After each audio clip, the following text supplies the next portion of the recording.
a pleasure to introduce Ilaria Rossinelli. She will talk about an introduction to geometric invariants of singularities and Hilbert schemes via motivic integration. Thank you very much, Ilaria, for accepting the invitation. You can start. Thank you very much, actually, for inviting me here, and thank you for organizing this very nice seminar series. I will just stop my camera now because I'm going to write on my tablet so you can see like my chin. So it's like this. I'm sorry, my handwriting will not be the best because I'm directly writing on the slides. But anyway, we are going to discuss today a little about geometric invariants of singularities, of singular varieties, and Hilbert schemes of singular varieties, and how they relate to motivic integration. Because let's start here writing. Yeah, okay. Because the motivation that lies behind this seminar is the following. I mean, we want to study. Let's say that we want to study singular varieties, and to do so,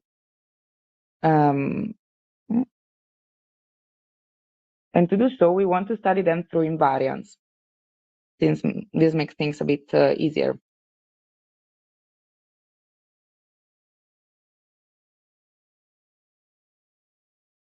And my aim towards this motivation is the following. Okay, we have invariants. We are interested in creating new invariants. It works. In particular, I'm sorry for the handwriting. In particular, in creating geometric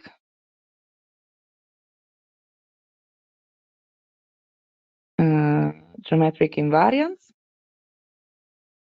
meaning invariants that come from the embedded resolution of the singularity.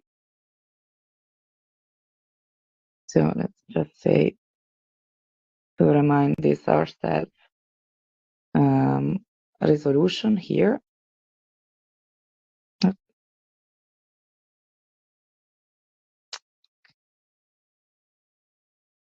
This really doesn't write well. Resolution. And also giving them an interpretation in a different framework, in a different geometric framework, which is the one of Hilbert schemes. So creating in geometric invariants and give them interpretation in terms of Hilbert schemes.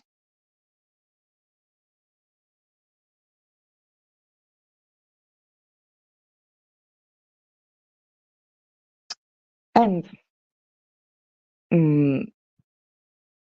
the technique that we decide to use, on one hand to construct geometric invariants, and on the other hand to try to relate them to Hilbert schemes somehow, we will see why soon, is motivic integration. So we approach these two different objects via motivic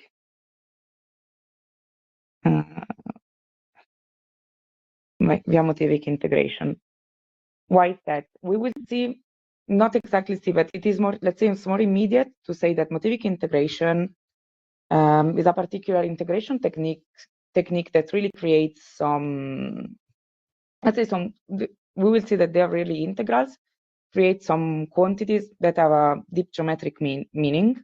What is a bit less clear, and what I will explain you, is also how these integration techniques relates to Hilbert scheme. But so this is our motivation. This is also a bit our goal as well. I can put it here. And this is just a bit of context. Why is this motivation, and especially this goal with respect to this motivation, reasonable? Let's say here. Why?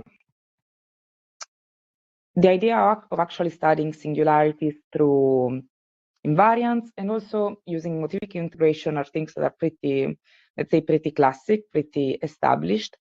But in particular, the idea of reframing the invariants, to reframe invariants in terms of Hilbert schemes actually arises, here we will see it in more generality for any variety, but it arises actually in the setting of plane curve singularities. That will be our also final example.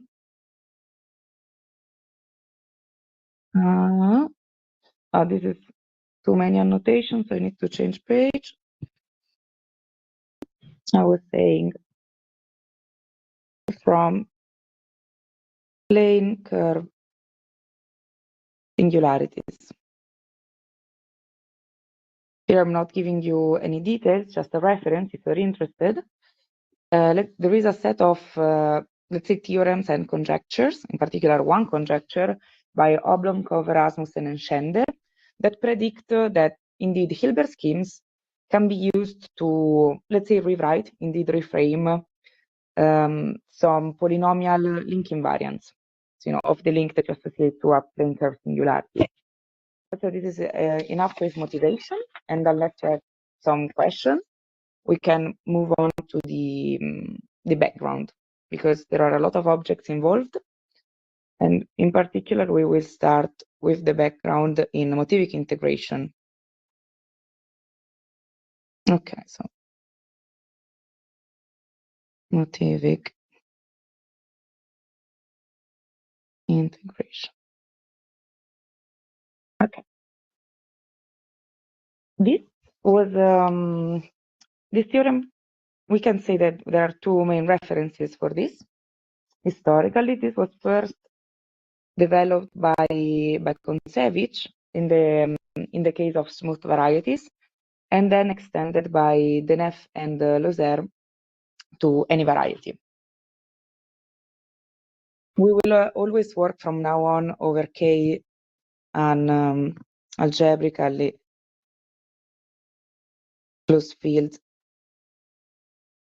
of characteristic 0. And we will work with the following two objects, which are let's say, the main mathematical constructions that pertain motivic integration. The first thing we need is the notion of jet scheme. So given X,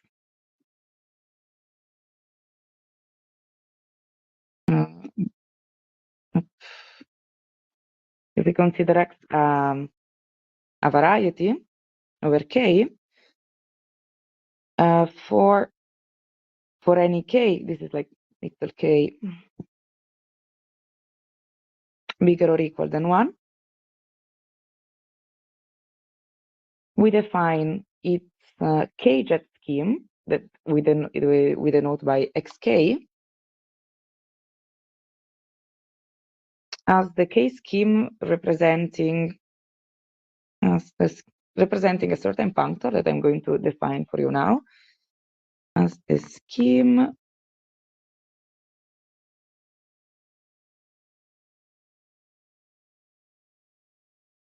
representing the following functor that I denote by the same, same letter, same name.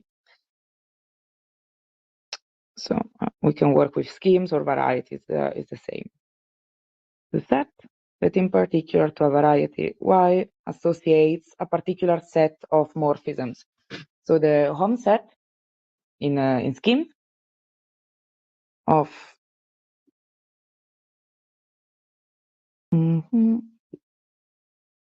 this is not working.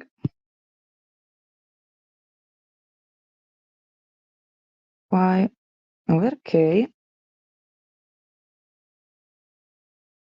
And here we need to consider a particular scheme. These are the basically the truncated at k power series in one variable, and x. So what's actually the important thing to keep in mind about these schemes is that their k points actually correspond to the kt over tk points of our variety x that we start with. So these schemes basically are a way of keeping track of the kt over tk solutions, of the kt over tk points of our variety that we start with. Then all these schemes can be considered together. So x is still our variety over k, to construct the arc scheme, which is a generalization of this. So we define the arc scheme that I denote by x infinity as a projective limit in schemes. That, of course, is a theorem to check that this exists and everything. So the limit of the k schemes. And in particular, what's important once again about this scheme is the following: is that this is way less immediate than the same property that we have for jet schemes, which we're saying here. Like, okay, their k points are the kt over tk points of the variety, and this is more or less immediate from their definition. Way less immediate here, but we can still say that the k points of the arc scheme, so of this x infinite, actually correspond to the, let's see if this works, to the kt, now with double brackets, so I mean formal power series, so the kt point of x. So basically here we are dealing with a scheme that, let's say, like parameterizes, keeps track of the kt points, so really informal power series of the variety we start with. The arc scheme, actually, maybe some of you already know it, because this is a very important object in singularity theory. It can be used to say a lot about x, say a lot about the singularities of x and study it, but this is not the way we will use it. We will use it actually so different. We will use it simply as a measure space. So,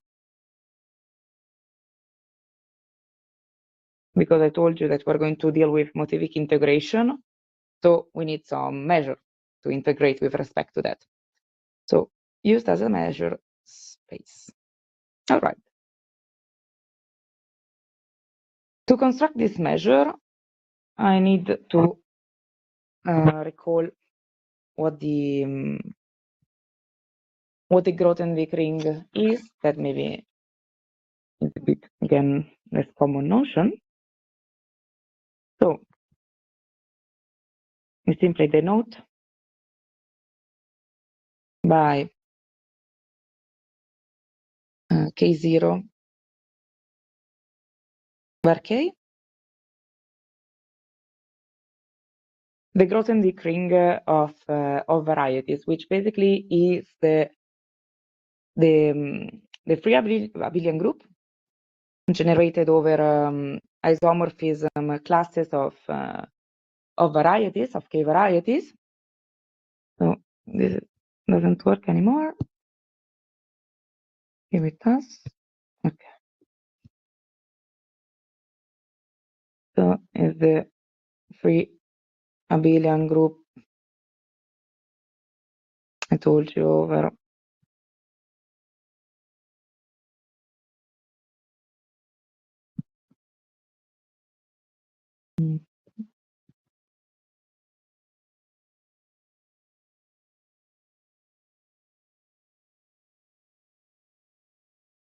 isoclasses of varieties modulo the following relationship. Such a class if we have a variety X, for example, like before, its class is denoted now by X between square brackets. So modulo the following relationship, which we say X is equal to Z plus X minus Z for Z contained in X, and it's a risky closed, And the operation, so I mean, it's a ring, we need a multiplication.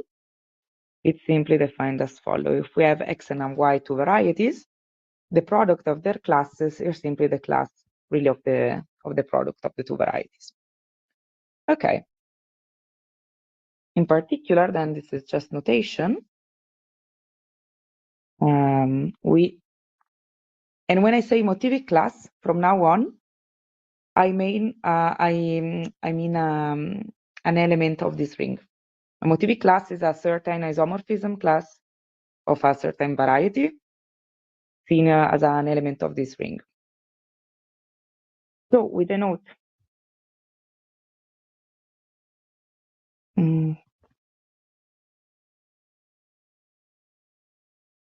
by L an important, particularly important class, which is the class of the affine line, so of A1,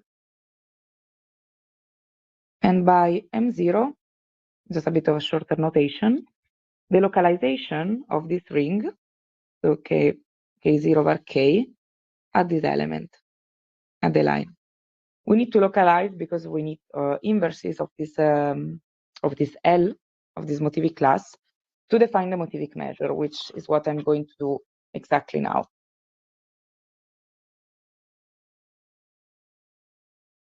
The motivic measure, so will indeed be a measure on the arc space that we defined a few slides ago. Okay, now it was here and here. And the difference between maybe like, a classic measure or like a classic measure that you can have in mind is simply the values it takes.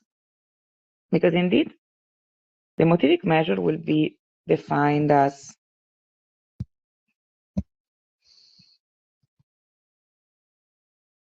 follows. So we take values in a certain completion that I don't want to tell you about just to save time.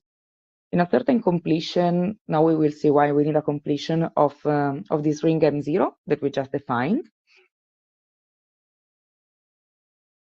And we define it as follows. First of all, if we want to define a measure, we need to define what the measurable sets are. So we say that A in X infinity is measurable if A is equal to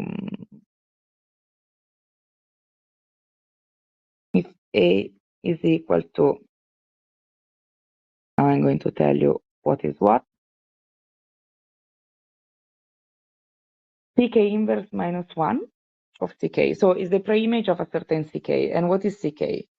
CK is just a union of, can be a union of Zariski locally closed, let's write everything, Zariski locally closed in XK.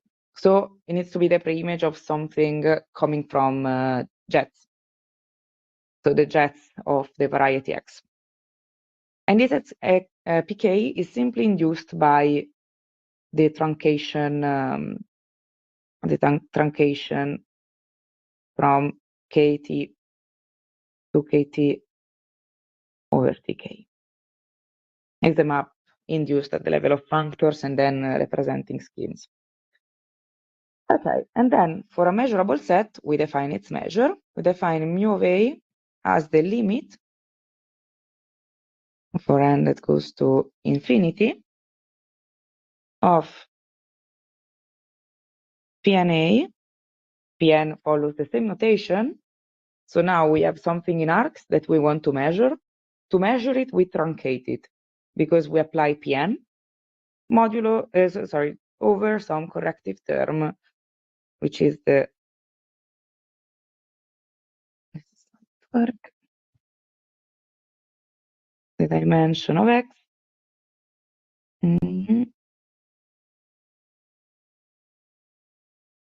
This doesn't. Okay, dimension L to the dimension of x n plus 1. So you see, basically, the completion that was here, that I told you that I'm not going to tell about, simply needs to be sure that this limit exists. And in particular, one can check that if x is smooth, so just in this case, this limit actually stabilizes to the k that we have here in the definition of the measurable set. So this is actually equal to simply pk a l dimension of x a plus 1. Okay. So this is the motivic measure. Is everything, basically everything we need, because now that we have a measure, I mean, of course, this is just some measurable sets, then one extends it to the to a sigma additive measure on the Boolean algebra that these measurable sets that we define generate. And now we are ready to integrate. The important part is that we're ready to integrate with respect to this measure. Okay, so, and in particular, we'll be interested in using a particular type of integrals called Igusa zeta functions, and we will see immediately why. So there. So an Igusa zeta function for Z, a subvariety containing X a smooth ambient space. So, and why do we work with these assumptions? Because I told you here that if X is smooth, the measure is a bit easier, so we understand a bit better what we're working with. And this is enough, because we will study Z. Z will be, from now on, our singular variety. Will be our singular variety that we study using these Igusa zeta functions that are defined as follows. So it's a certain parametric integral.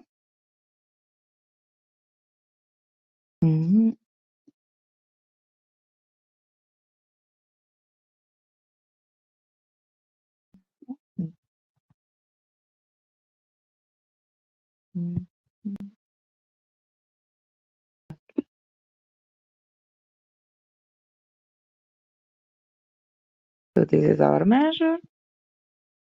So basically, we integrate L to the minus S. S is simply a formal parameter. So in particular, you can think of this L to the minus S, if you want, as a T, as a formal parameter. The important part is that we integrate the order function. So, I mean, this just, let's finish things here. This just takes concretely this form. I mean, this is a formal writing that takes concretely this form.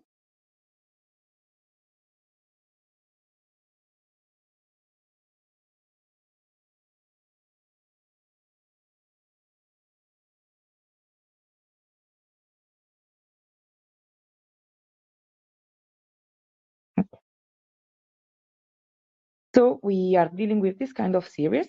Basically, we consider the order function that, if maybe I can define, if is not known to everyone. So the order function that basically we use it to study the singularities of Z. We take arcs of the ambient space, so elements of this X infinity here, and we check how they behave, how their order behaves with respect to actually Z, just a subvariety. So we measure singularities, basically measuring how the order of arcs like explodes along subvarieties. And this Igusa zeta function, as you can see, it measures basically the level sets of the order function. So it measures which are the arcs that pulled back along Z become of measure of order K. Yes, here let me just quickly give the definition of order function. Okay.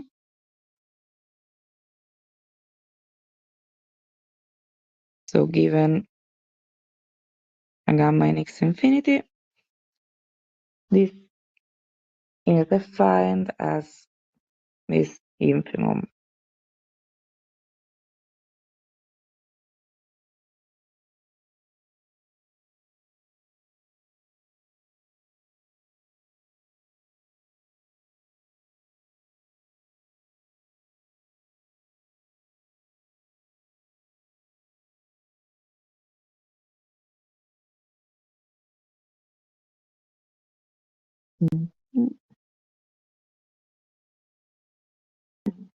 Oh, sorry, there's the truncation at 1. And I will tell you what I mean by all of this. Okay, so basically, I is the non-zero coherent shape of ideals defining X, defining Z, sorry. And this is just the stalk at pi 1 gamma, which is a point. So we take the stalk at that point, and this is simply how we define the order as the infimum of these different valuations, the other valuations that we get when we pull back elements of the coherent shape along this arc that we're considering.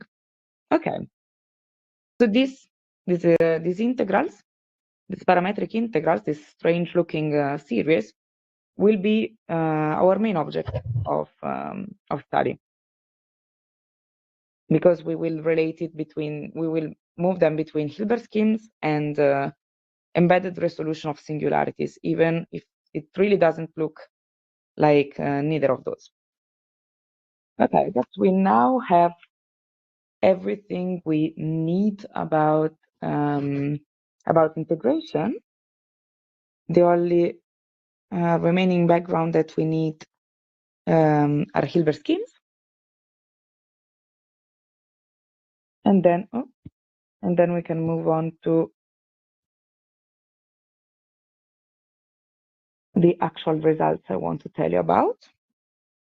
And then I noticed that after slide 10, I finished my slide, so I will probably need to go back and clean the previous ones. Anyway, Hilbert schemes. I guess the historical reference is really like EGA, where you can find their construction again as some scheme representing some functor, but I will avoid that approach, and I will directly give you some definition for them. Okay, definition. We recall we are in Z containing X our setting. This is our setting, Z variety, in X an ambient, a smooth ambient variety, but this actually for the definition of Hilbert schemes we don't need.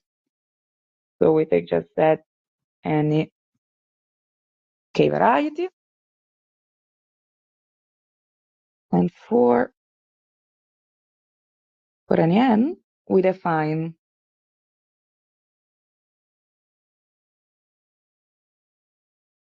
Hilb and 0, and 0 from now on will be the notation for a point. In particular, it will be a singular point, but more in general, a point that we are interested in studying of Z. So Hilbert 0 of Z is the following set. It is the set of I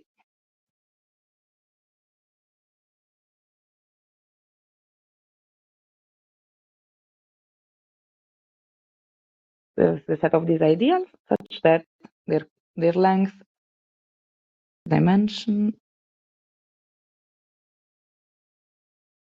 is equal to the n we fixed. So basically, this is a strange notation to simply parameterize what? The Hilbert scheme, which is also called punctual Hilbert scheme at 0, simply parameterizes basically these ideals correspond to zero-dimensional subschemes of Z. So clusters of points, clusters in particular with the dimension equal to n of n points with multiplicities. So clusters of n points considered with multiplicities. And the fact that we're working with the ring that is local at 0, it means that these n points are actually collided to only one point with multiplicity n, because they're collided over 0. If you want the support of this zero-dimensional subscheme that corresponds to the ideal is equal to only the point 0. So informally collided at 0. At 0. And in particular, we will not only work with Hilbert schemes, but with a particular type of Hilbert schemes. And why is that? Because for this seminar, they are the schemes that are, let's say, can be more immediately related to the integration theory. But the results I'm going to tell you about in a second will also admit some generalizations to the full Hilbert schemes, Hilbert 0x. But anyway, for this seminar, we actually work with the curvilinear Hilbert scheme. So the Hilbert 0z, which corresponds to what? Corresponds to the points of the Hilbert schemes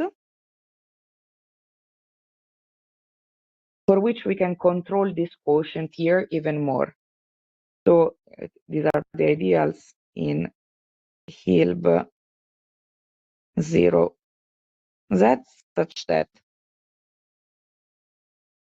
this quotient not only has dimension n, but we control it. So as a K-algebra is really isomorphic to Kt over Tk. Or if you want more geometric interpretation, this corresponds to the subschemes of the zero-dimensional n-length and co-length subschemes of Z, such that they also lie on a smooth curve. But if you want, this is the algebraic notion that we work with equivalently, which is nicer for us, just because you see that I told you that before I cancel them here, that K-jet, the K-jet scheme parameterizes Kt over Tk points of the variety we start with. In particular, we will be interested in the Kt points of Z, because it's the singular variety we want to study. And here you see that we're dealing with this cluster of points that more or less look that way. So this is why it is natural to consider Hilbert scheme, curvilinear Hilbert schemes. Okay, now I need to clean this.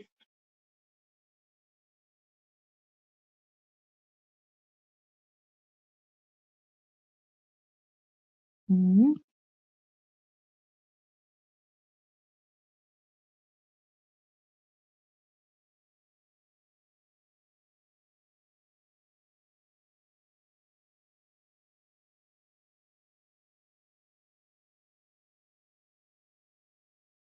Are there any questions now on the background part?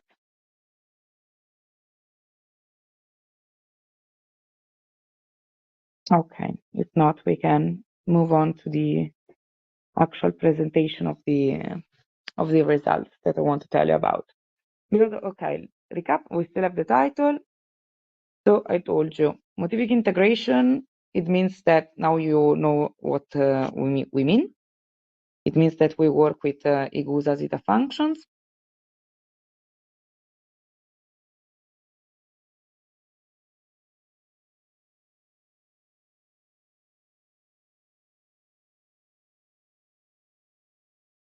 We use zeta functions to study the singularities of a certain Z contained of a certain Z variety in X, a smooth ambient space. I told you that we want to use Hilbert schemes, in particular curvilinear Hilbert schemes, as a geometric framework to reframe invariants. So C Hilbert and for any n. Yes. And I told you that we are interested in geometric invariants. So invariants that we construct using the zeta function. We will see in a second how. That come from the embedded resolution. Embedded resolution. Okay.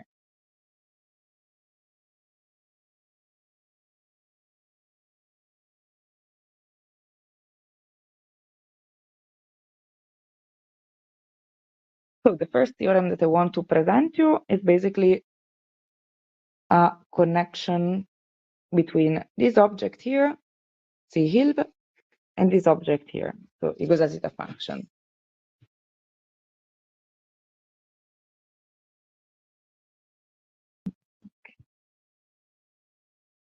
Let's just recall what we are dealing with. So for Z containing X variety in a smooth ambient space of dimension n,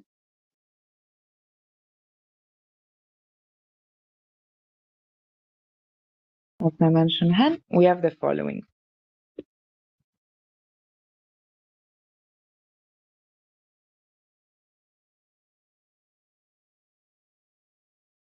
The Gauss zeta function that I defined for you before, so we integrator Z, the order of Z, simply over a slightly different domain that now I'm going to define for you.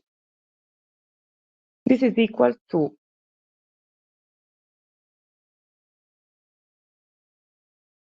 L to N minus S over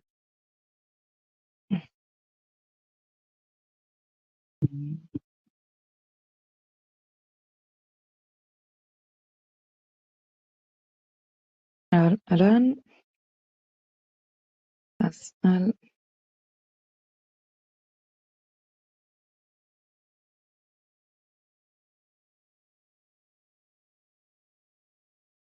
two. If you remember, L was the motivic class of the line. And I told you that the motivic measure takes its value into a certain completion of the localization of the growth and decaying of varieties. So we are really dealing with motivic classes as our result. Minus S.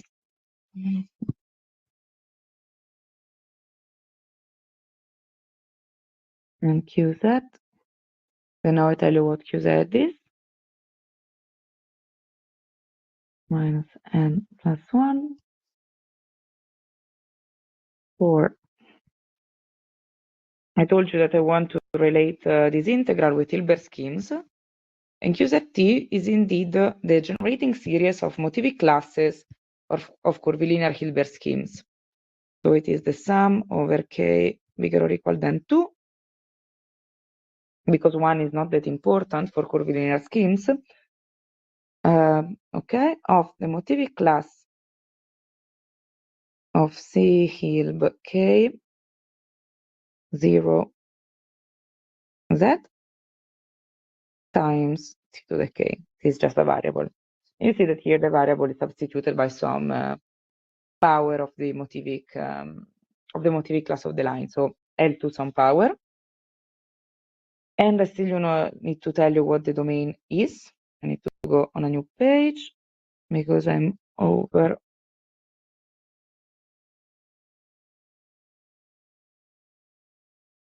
And A is, instead of working with the full set of the arc of the ambient space. So also x infinity, because let's remind what we're working with. Let's remember what we're working with is z, certain variety in x, smooth ambient variety.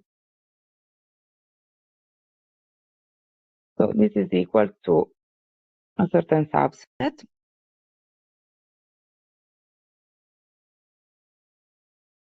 And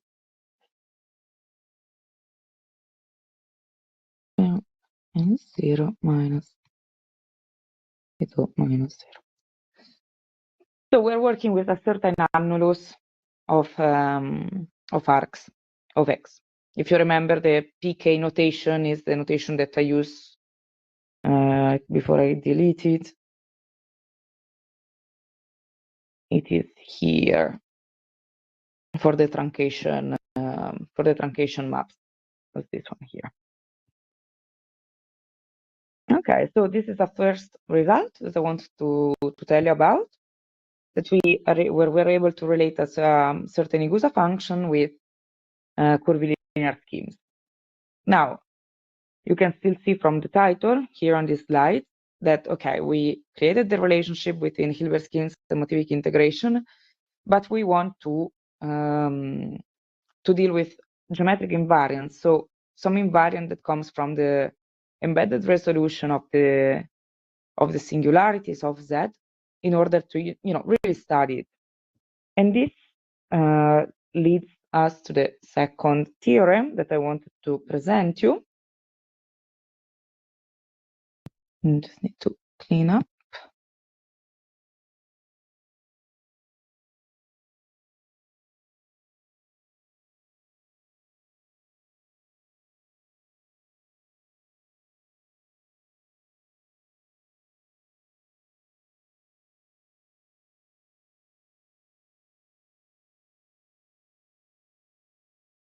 Okay. The second theorem. Before this, maybe, okay, I just need a few definitions about resolution of singularities that maybe are not very common. Okay. So by embedded resolution of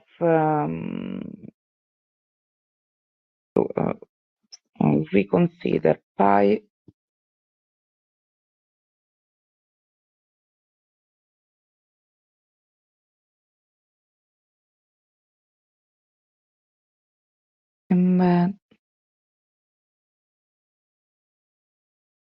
embedded resolution of the pair x comma z. By embedded resolution, I just mean the classic, like Hironaka theorems style. So a proper birational map such that the preimage of z under pi is a simple normal crossing divisor. I hope this is fine if I don't write it. So embedded resolution. We consider the following different sets of multiplicities. So given this,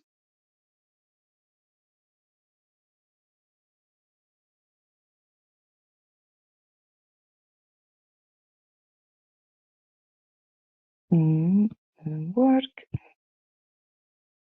So we define for let's say just for any coherent sheaf, non-zero coherent sheaf of ideals on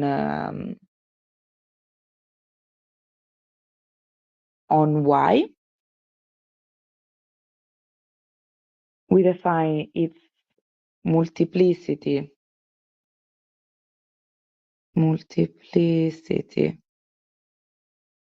at a point P of Y as the following. And this is just a notation, a definition.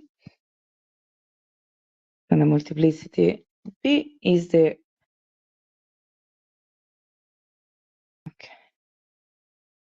maximum, if this works, is the maximum of the number such that the stalk at P is contained in the maximal ideal defining P to the power mu, to the maximum of those powers. And then in particular, for the embedded resolution of singularities, we define my E, and for me, classic notation for divisors, for the SNC part. EI are the components, and in particular, I denote by Z tilde, so different notation for the component that corresponds to a strict transform. So the component that is really birational to Z under pi. So I define as Ni the multiplicity at P, smooth point of the divisor E of I, of the coherent sheaf of ideals defining Z, pulled back on Y. Then nu I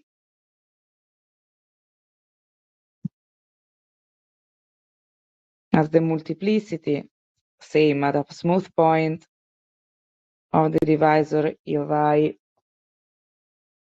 of the relative canonical divisor.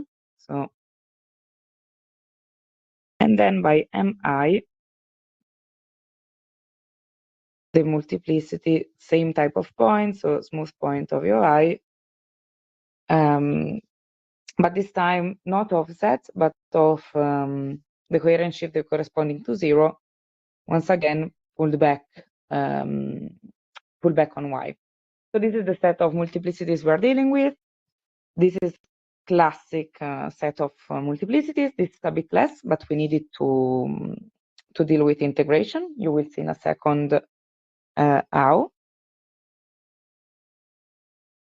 So this is the data of the resolution that we work with. So we have, of course, the set of divisors, the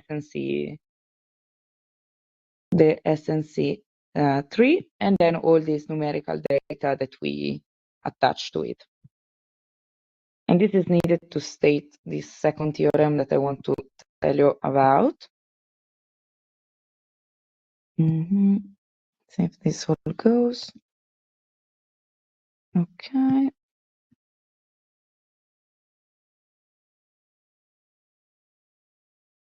That tells us that Z is in X smooth ambient as before.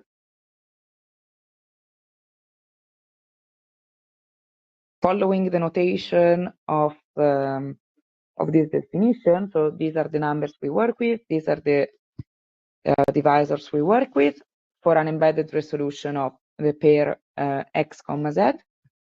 The Gusa zeta function of Z, so our object of study,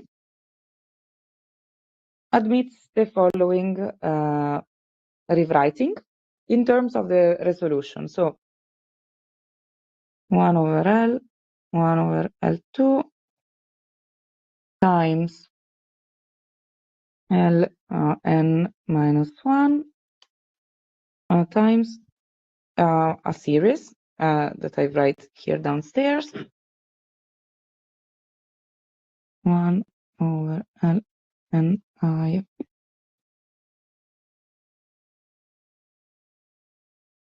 NIS plus nu I, and the motivic class. Oh, oops, this is not better. Okay, minus Z tilde interior plus L minus 1 and S plus 1 minus 1 Y cap Z tilde No. Interior. Okay. Just need to tell you who S is. For S is the set of divisors of order 1, so the I such that Mi is equal to 1. Okay, so basically we see that this object here, that in the previous theorem we were able to relate to Hilbert schemes. Now we actually gave it a rewriting, really an explicit description in terms of the resolution, because here we have the motivic classes of divisors. Here we have all these numbers that I told you about in the previous slide. So this goes towards our goal of creating geometric invariants of singularities, because this is what it is, and also give them an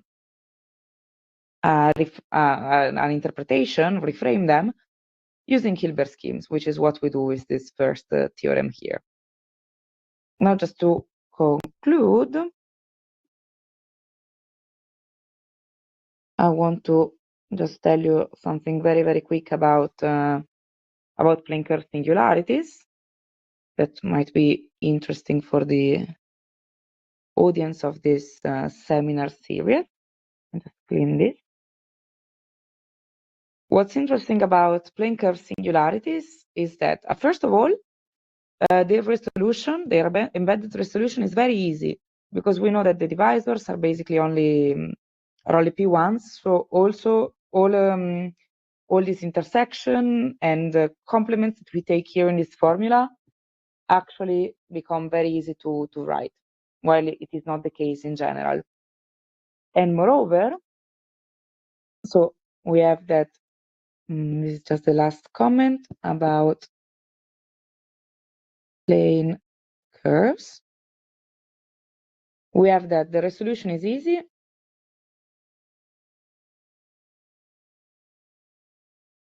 in the sense that I told you before. And it is not only easy, but it's also equivalent to the topological data of the singularity, of the curve singularity. So it's algebraic link. So what follows from combining theorem 1 and theorem 2, and I mean manipulating these objects a little, there is the following corollary that tells us that the motivic class of the curvilinear schemes for all k's greater or equal than 2 of now I take C. Basically, now I work with C in A2 plane curve. This motivic class is a polynomial in L, if you think of it as a variable. And this polynomial in particular is a polynomial link invariant. So